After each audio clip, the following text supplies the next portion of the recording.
Welcome to my channel. This is JC Rock and Metal Reviews. My name is John and I have another ranking video for you today.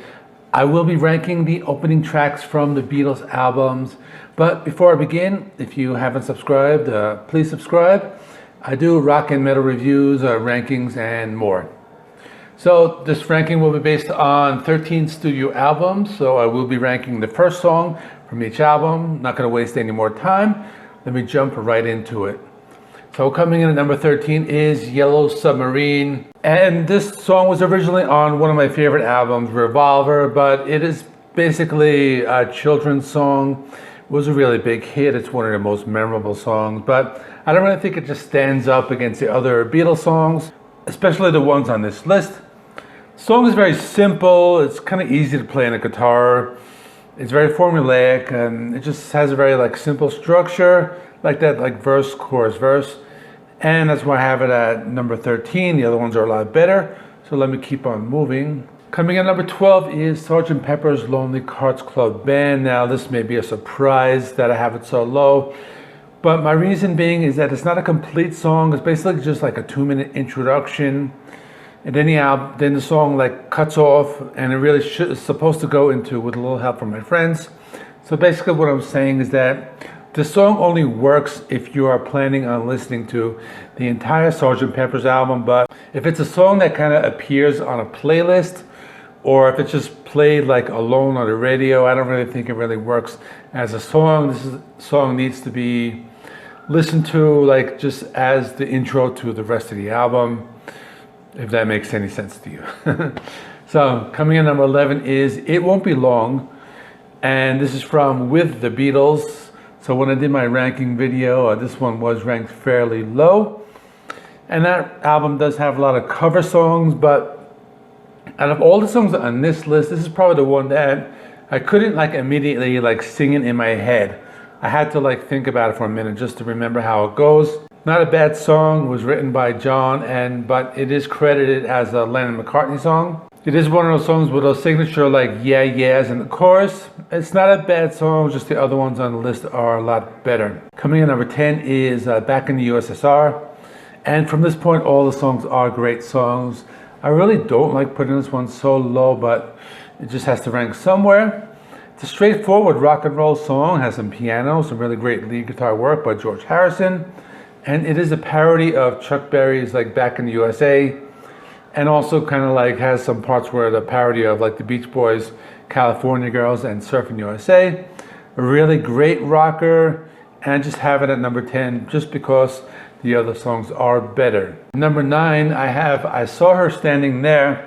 Now this is the first song from their first album, and it is credited as a Lennon-McCartney song, but mostly written by Paul.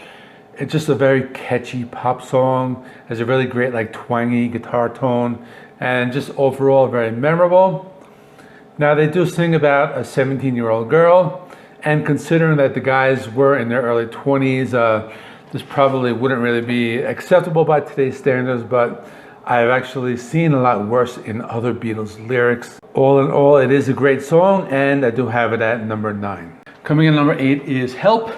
And this is the title track from the 1965 album. It's just a really great song, and I really like the lyrical message that it sends out.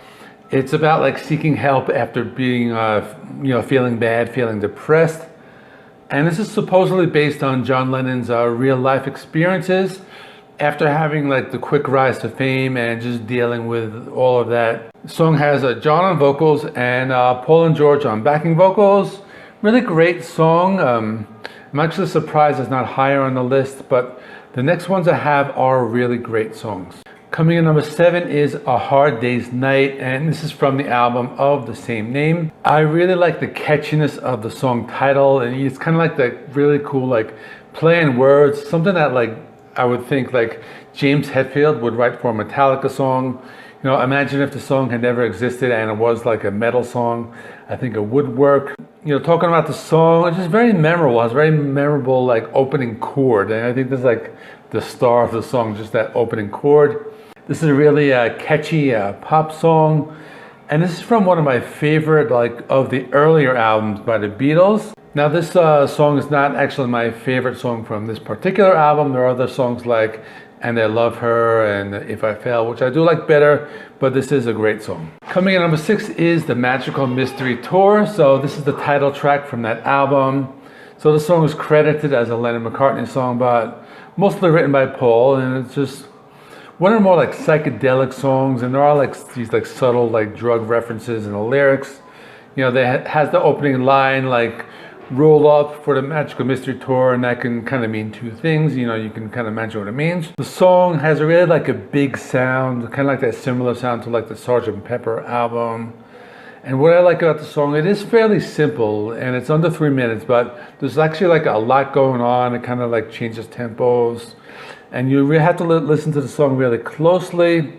And I really like the piano outro. That's kind of like the star of the song. Coming in at number 5 is No Reply. And this is probably going to be surprising to be ranked so high, because this album I had ranked fairly low in my other video. Just a really underrated song, probably the most underrated song on my entire list.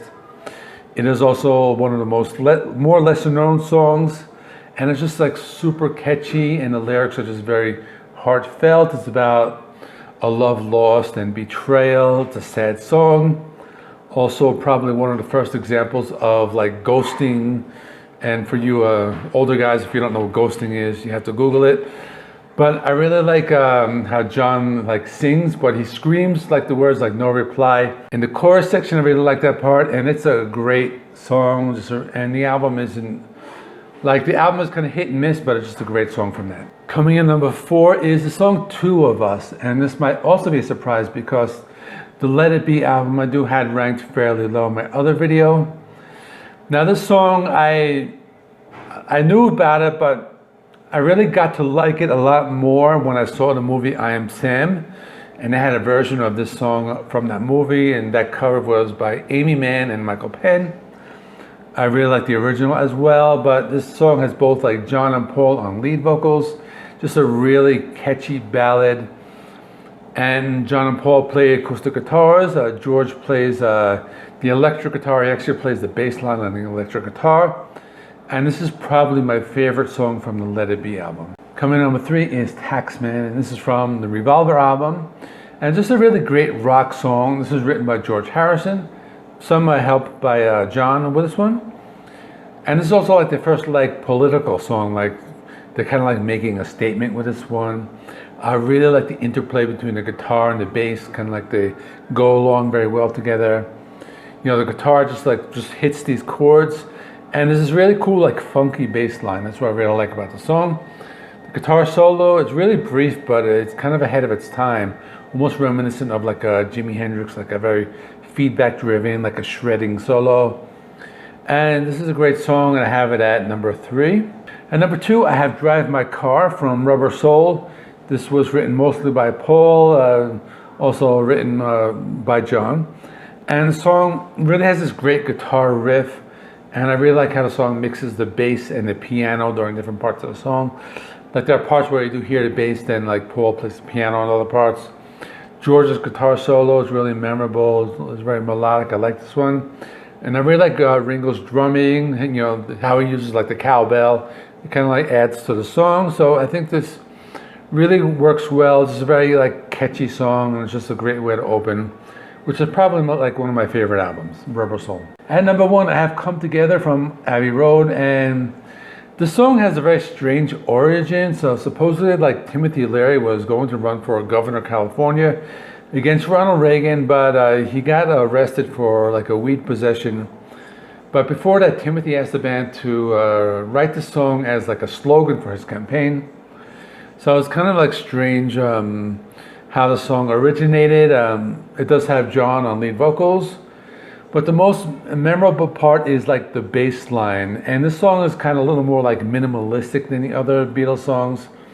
It sounds a lot different. Like you don't hear all the instruments all the times. There are parts you just hear the bass, then you just hear like the rock guitar chords like right after the chorus, but you don't really hear the guitar throughout the entire song. There are some parts with like isolated vocals. So it is a really great song. It's also the longest song on the list. It's over 4 minutes. You know, most Beatles songs are like short, like 2 to 3 minutes. So that is it. Let me know in the comment section, what do you think of my ranking? You know, how would you rank these songs? Anything you would have higher or lower? Let me know. And so I will be linking my Beatles ranking of the 13 studio albums. I will list that right there. And I do a Beatles video about their heaviest songs. I did that a long time ago, but I'll stick that over there. Tomorrow I'll be back. I will be, I'm planning a new series for late May, early June, and I will introduce that tomorrow. So please, you can stick around for that, and I'll release that probably tomorrow night. So that is it. Again, check out the videos, and I'll see you in the next one.